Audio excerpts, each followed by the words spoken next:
Have you ever felt like you learn a new word today, but tomorrow it simply vanishes from your mind? It is a common frustration, but here's the truth. You do not need 10,000 words to start speaking. You need to master the core vocabulary. Today, I'm going to show you how to learn a lot of vocabulary in a fun and, above all, efficient way. We have a short text here, created especially for beginners. I promise that by the end of this lesson, you will see English in a different way. Whew, I really hope so, Susan. Hello, Whiskers community. I am Lucas, and to be honest, my memory for English feels like a sieve. Everything just passes through and disappears. It is very frustrating to feel like I am studying, but I'm not moving forward. I understand you, Lucas. And I want to ask you, at home, do you also have trouble memorizing words? Do you feel like you are stuck at the same level for a long time? Tell us in the comments. We want to understand your journey. Guys, practice is the key. And one more thing, this text today is for beginners. But do you want bigger challenges? Would you like harder texts or specific topics in the future? Write your level in the comments so I can prepare the next lessons for you. Great idea. I also want to know what people want to learn. But Susan, how are we going to fix my memory problem today? What is the plan? Let's get started. We are going to use a method called guided reading. We have a short text, but it is very rich in content. But before we reveal the sentences, here's the deal. Tell me, Susan. I want you to turn off all distractions right now. Put your phone on silent. Focus on my voice and on Lucas. If you can, grab a pen and a piece of paper, or open a new note on your phone.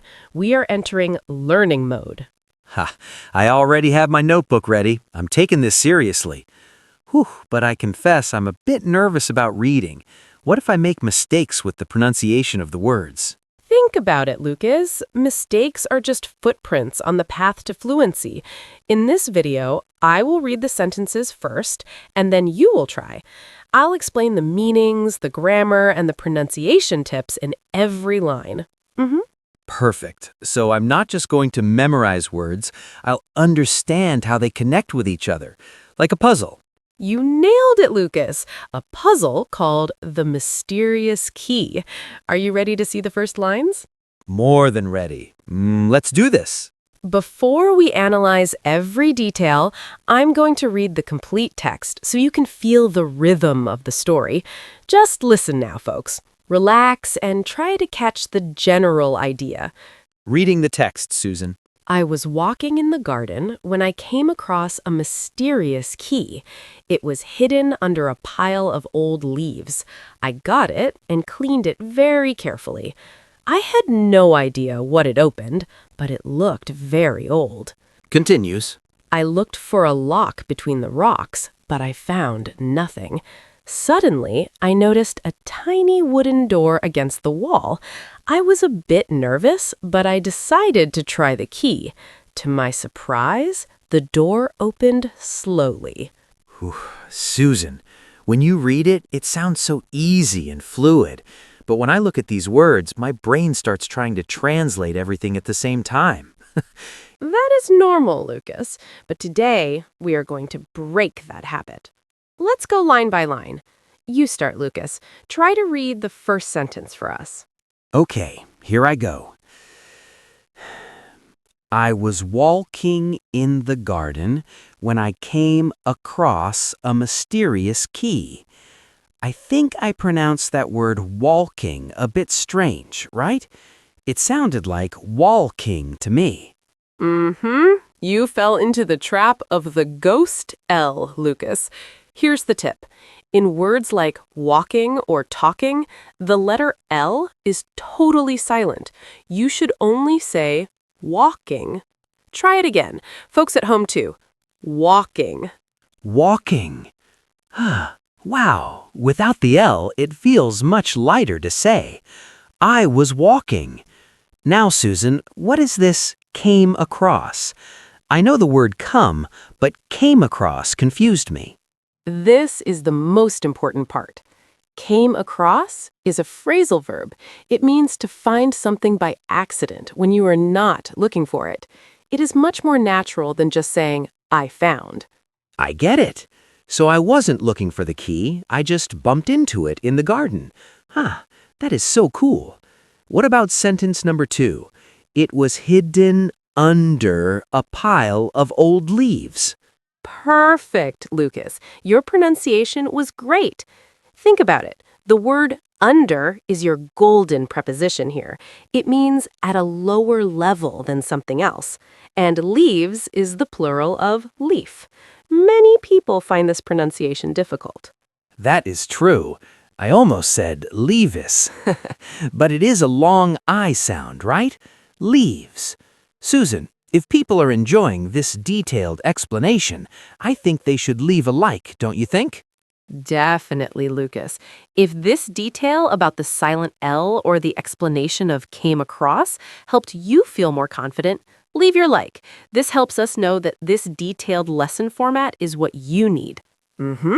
That's right. Now, let's go to the next line, where the action really starts. Lucas, try to read it for us, focusing on those 2 words I know you have doubts about. Okay, here I go. I got it and cleaned it very carefully. Susan, I noticed the word got. I thought the correct word was get, right? I'm a bit confused now. That's an excellent question. The word get is like a chameleon, Lucas. But here, because we are telling a story in the past, we use got.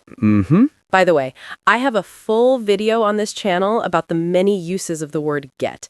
I will leave the link in the cards and in the description for you all, but do not watch it now. Wait until you finish this lesson. That's important, Susan. Think about the difference. If I say, I get the key, it is happening right now. But if I say, I got the key, it already happened. Do you see how the time changes the story? That makes perfect sense now. So got is simply the past of get. Whew. I thought it was a totally different word. And what about the pronunciation of carefully? I always struggle with the ending. Here's the secret. Do not try to say fully too strong. Think of it like carefully. The oo sound almost disappears. Try it again. Folks at home too. Carefully. Carefully. That's spot on. It sounds much more natural. Now the next sentence seems important. I had no idea what it opened, but it looked very old. Lucas, that phrase, I had no idea, is what we call a chunk. It is a pre-made block of language. Instead of translating word by word, learn the whole block. Whole block? It means you didn't know something. You can use it for everything.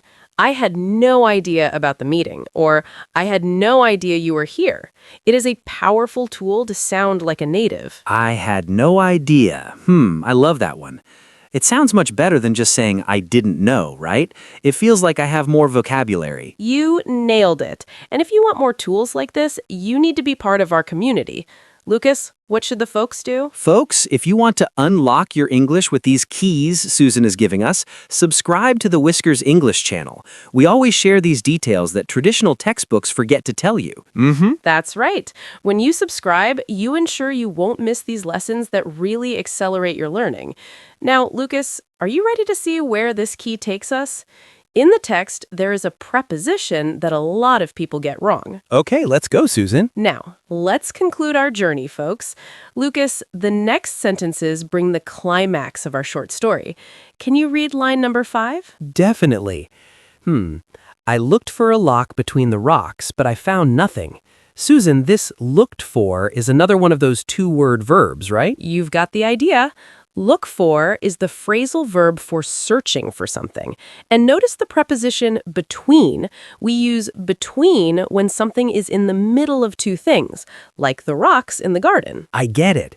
Between for 2 things. Whew. Now, line 6 looks difficult. Suddenly, I noticed a tiny wooden door against the wall. That word against is tricky. Does it mean opposite the wall? That's a very common doubt. Against can mean in opposition to, but when we talk about objects, it means touching or leaning on something. Imagine the tiny door touching the wall. And be careful with the pronunciation of wooden. The sound of the double O is short, like in the word book. Wooden. Wooden. Ha! Now I've got it. A tiny wooden door against the wall. The story's getting good. I was a bit nervous, but I decided to try the key. Very well done. The past of decide is decided. And what about the last sentence, Lucas? How does the story end? To my surprise, the door opened slowly. Susan, is this, to my surprise, also a pre-made block, a chunk? You nailed it. You can use to my surprise whenever something unexpected happens to you. To my surprise, it rained. Or, to my surprise, she called. It is an elegant way to start a sentence. Whew, we finished. I read the whole text and, more importantly, I understood every detail. I feel much more confident now, Susan. The pieces of the puzzle are finally fitting together. I am very proud of your progress today, Lucas. And you at home? Were you able to write the tips in your notebook? Here's the challenge. Choose one of these phrases and write it in the comments, but change it to talk about your own routine. I want to see you practicing. That's right. And tell me, too, what was the hardest part for you today? Was it the pronunciation or the prepositions? I really want to know if you felt the same way I did. Share your stories with us. Learning English as an adult takes courage, and the Whiskers community is here to support you.